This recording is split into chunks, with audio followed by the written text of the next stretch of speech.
It's time to get educated on the craziness impacting K-12 classrooms and college campuses around the world. This is the Dr. Duke Show. Hello, everyone, and welcome to the Dr. Duke Show. Before we get started, please hit the share button so we can educate more patriots around the country at the same time we're educating you.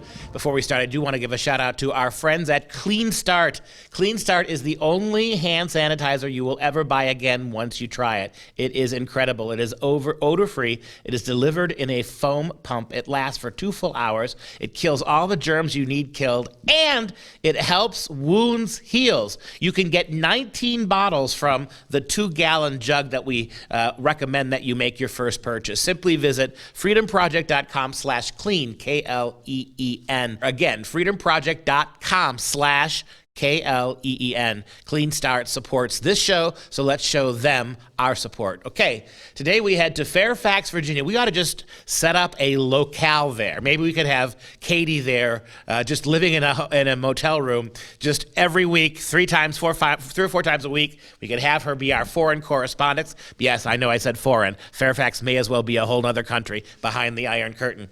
Today we head to Fairfax, Virginia again, where a new school survey being forced on children as young as 12 years old it's all about the sex and how much sex you're having, and by implication, if you're not having sex, shame on you, because we know how kids feel about that kind of stuff. Sex, alcohol, drug use, you name it. Because they have been doing this survey pretty much every year now, and this year's rendition reminds us that your students as young as 12, 11, if they live in Fairfax County, they're taking this very, very long and personal, as they call it, county youth survey.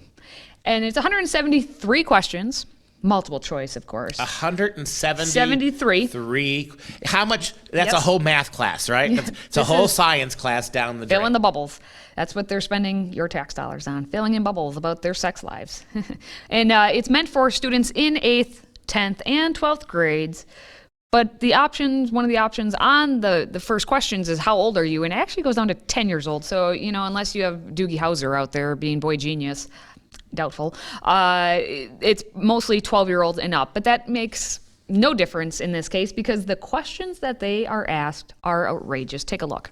The survey begins with asking students how old they are, whether they are male, female, or transgender. And the survey asks students their sexual orientation, their race, and their experience at school. It doesn't stop there. The Fairfax County Youth Survey asks students questions about their sexual behavior, including questions like, have you ever had sexual intercourse? How old were you when you had sexual intercourse for the first time? How many people have you had sexual intercourse with? And during the past 3 months, how many people have you had sexual intercourse with? This is really disturbing. We already mentioned how much classroom time this takes up. And there's a lot of peer pressure behind these kinds of things. If you think about that, the overriding assumption, 173 questions, is that if you don't have a very detailed sex life, if you're not in multiple partners, if you're not into all sorts of different kinds of sexual behavior, what can you think? They're taking a whole classroom period away from you to ask you these incredibly personal questions about your sex life at ages starting at perhaps 12 years old. And what if you answer no, negative, no, not tried it, not done it, not ever had it? What does that make you feel like, that they're spending so much time grilling you? This is a very sensitive thing. What do you think the average child, 12, 13, 14, is going to think? Are they going to think that I'm a good boy or girl for not having sex? Or that I'm proud of myself that I can answer no to all of those questions? Or are they thinking, you know what? I really, really am behind my peers if I have not experienced any of these crazy sexual situations that everybody else apparently seems to have done. And what's interesting is if you look at all the questions too, specifically for this year compared to, say, the years prior, this year's survey includes the questions of, during the last 12 months, during the last 3 months. And we're still in COVID time. So when it asks, how many times have you felt lonely or felt depressed, or then they talk about suicide, or how many times have you felt like you were bullied and this and that. it takes a whole different kind of spin on it now that we are in COVID times, because you're going to find the results, probably all of these kids, and I wonder why. It's one of those, well, I wonder why they feel like that. And it's not just because, well, this is the way kids are, it's circumstances that are happening upon them. And the fact that there are, as you said, or as I said, and then you repeated, 173 questions, how detailed they get. It's not just, have you ever had sex? Yes, no, move on. It's, well, how many times have you had sex? What age did you have sex? What kind of sex are you having? Are you happy when you have that sex? Are you not happy when you have that sex? Are people pressuring you to have that sex? Is mom and dad pressuring you to have that sex? Do teachers talk about all that sex? Sexual harassment, is that ever happening to you? Is it happening in the school? What time is it happening at? How many of your friends are involved in this whole harassment thing? That's how detailed they get in this, if you read through all the questions. And they go into a deep dive about your gender, right? And the assumption is that you're going to agree with them that gender is whatever they say it is. Question number 4, right from the beginning of the test, I shouldn't say test it, call it a survey. Some people describe themselves as transgender when their sex at birth does not match the way they think or feel about their gender. Are you transgender? No, I am not. Yes, I am. I am not sure. I do not know what the question is asking, because I got news for you. These surveys are not about less sex ed. It's about more. The more naive your kids are, the more sexless they are, the more they have not experienced radical sexual experience. That's going to be the problem. The more your kids don't understand what transgender is or don't understand what you're trying to ask me, this is not going to be a way of saying, our kids are nice and innocent. Let's let them develop naturally. Let's not force things on this. No. This is to gauge how much we have to teach kids to make them much more comfortable at age 12 or even perhaps age 10 coming out as a different gender.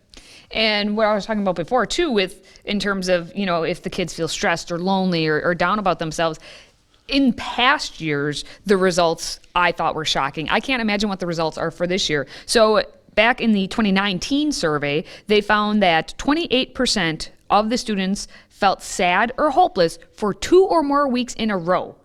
So 1 in 4 kids, more than 1 in 4 kids, if you look around the classroom, if you're actually physically at the school, more than 1 in 4 of them for 2 solid weeks or more have felt sad or hopeless. And that is tragic. And how much you wonder, how are those kids sad and hopeless? Because they're already led to believe at age 10, 12, 14, they should have these deep personal relationships with other people. They should have somebody they're bonding with sexually. They should be having all kinds of multiple sex partners. How come everybody else is doing it but me seems to be one of the underlying messages that kids take away from this. Why wouldn't kids be depressed if you're breaking up what is an otherwise normal, happy, sexually innocent childhood with these kinds of invasive questions? As if, again, right? Well, it should come down to one question: have you or have you not had sex? End of question. But notice how in depth they go, how absolutely they drag this out. What would you imagine if you're a typical young girl at the age of 11 or 13 who has yet to had her first boyfriend, when she's reading these detailed encounters that apparently some kids are having, or they wouldn't be asking the questions. With all the censorship taking place on social media platforms, we've made it easy to keep up with your favorite content. Simply download the Freedom Project Media app in your App Store. Get access to 18 new videos a week, plus thousands of archived shows, lecture series, and educational animations. Download the Freedom Project Media app on your Apple TV, Roku, tablet, or phone, and make sure you allow for notifications to keep you informed.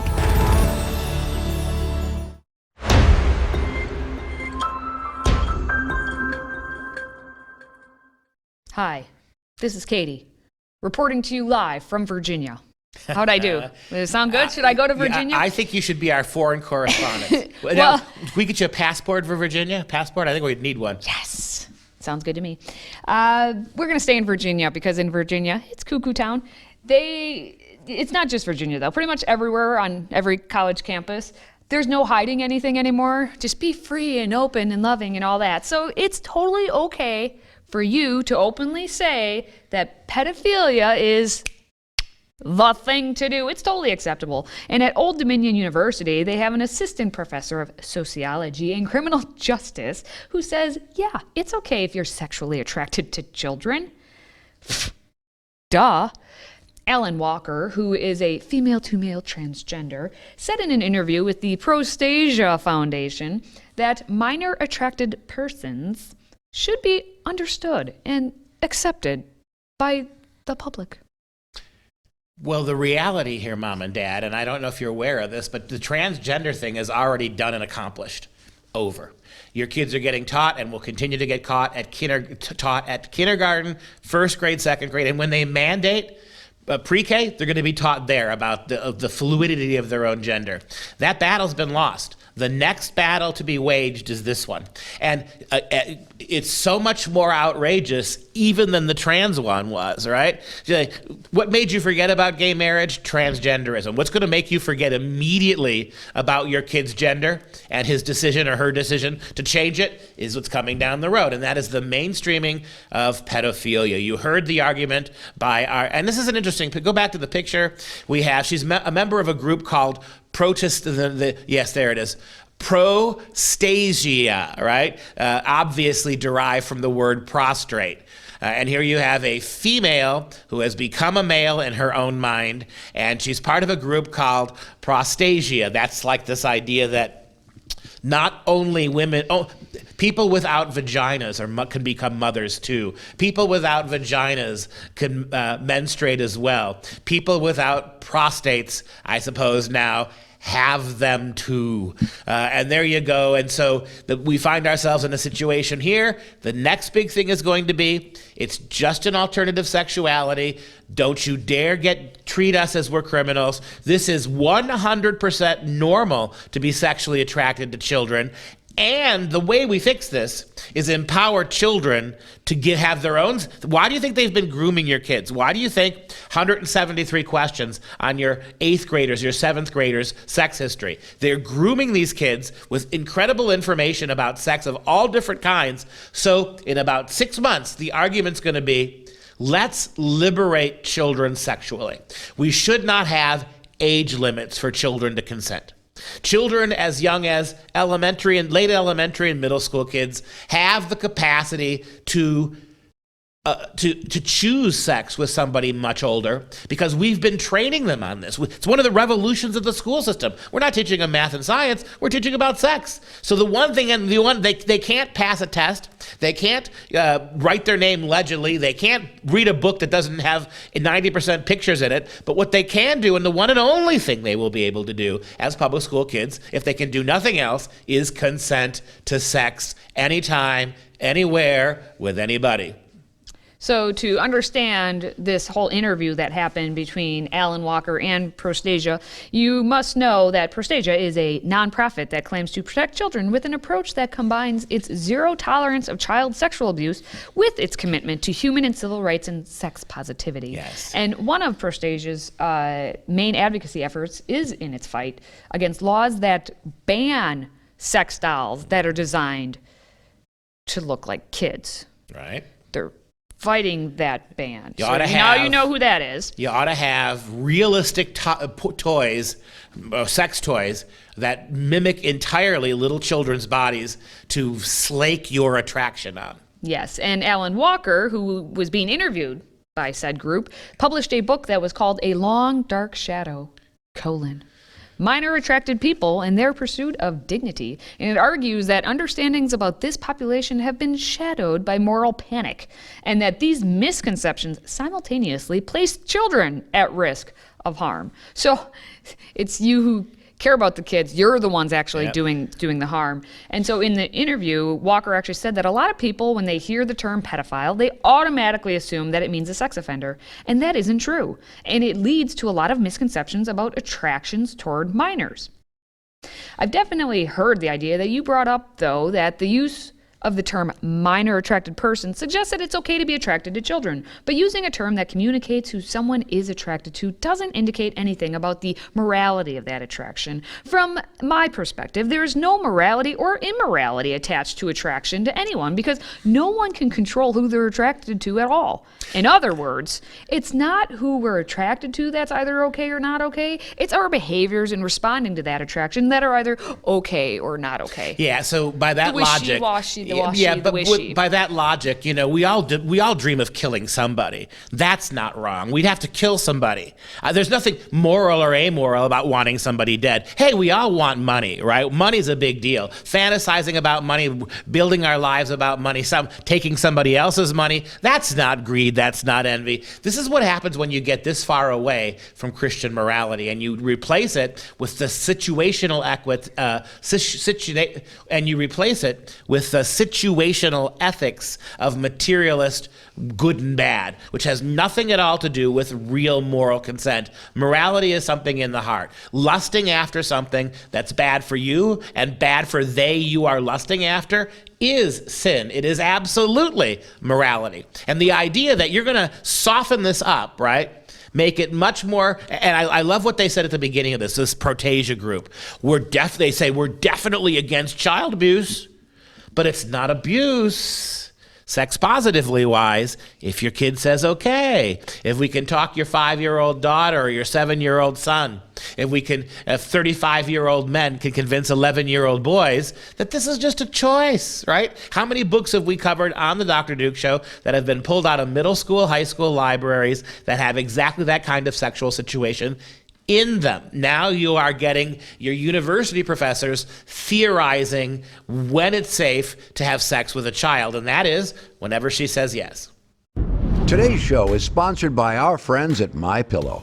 Save up to 66% on all items at MyPillow.com when you use the code Dr. Duke. That's DRDUKE. Support this show by supporting a great American company.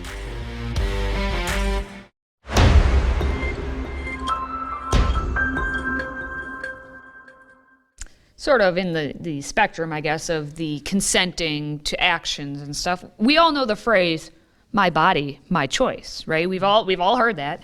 And Ophelia Jacobson of Campus Reform decided, well, let's go ask some questions about this whole my body, my choice to students at University of Florida, where she asked them about bodily autonomy overall.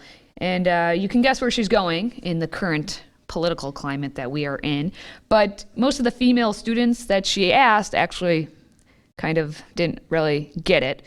A couple of them got it, but not much. So she began her interview and she asked the students, are you pro-life or pro-choice? Let's take a look. Before we get started talking about vaccine mandates, I just want to get your general opinion. Are you pro-life or pro-choice? I'm pro-choice. I think women have the right to decide what they want to do with their bodies, and also you never know the situation. Pro-choice. I don't think that I have a right to force my decision on someone else's body. I'm pro-choice. You never know the circumstances that people are going through.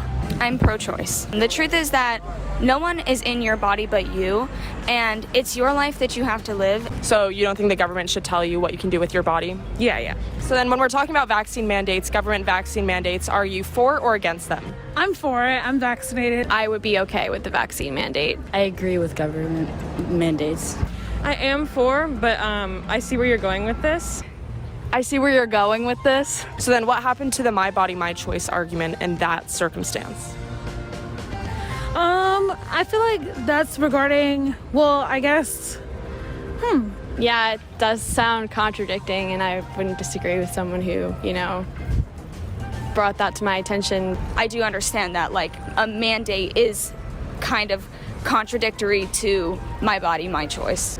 You kind of caught me. That was really good. And there's why we keep telling you that a college education really isn't worth the ink that it's used to print. Good Lord, before we even got to the gotcha moment, right, which they should have been, these children, I can't even call them women, they're intellectual children, certainly not taught to critical think.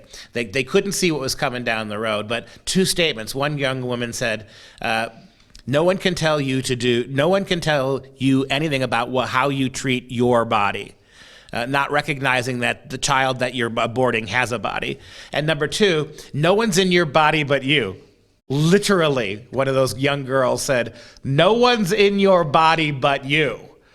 Do you know biology, darling? Do you know exactly what happens here? I do like, and we don't have this clip included in the actual overall clip we showed, there were two students that said they were actually pro-life, which was quite fascinating. And both of them, one male, one female, said, well, it's how they were raised. So parents, kids are listening. It does matter. You influence them. It does matter how you grow up. And so those two were pro-life, and then obviously everyone else was pro-choice. But there was one black student who said, I am pro-choice. And she actually responded both times with the my body, my choice. And then with the vaccine mandate, she's like, no, because my body, my choice. Like, you shouldn't have to. And you can tell Ophelia is like, yes, one person who understands. If you're going to make that argument, you have to then make that other argument. The logical next step, and I'd love to see Ophelia do this, do exactly what she just did, and then followed up with a third option. Do you think the government has the right to force children to take vaccines? Oh, that would just bring it full circle. And I would love to see these pea-sized brains just explode.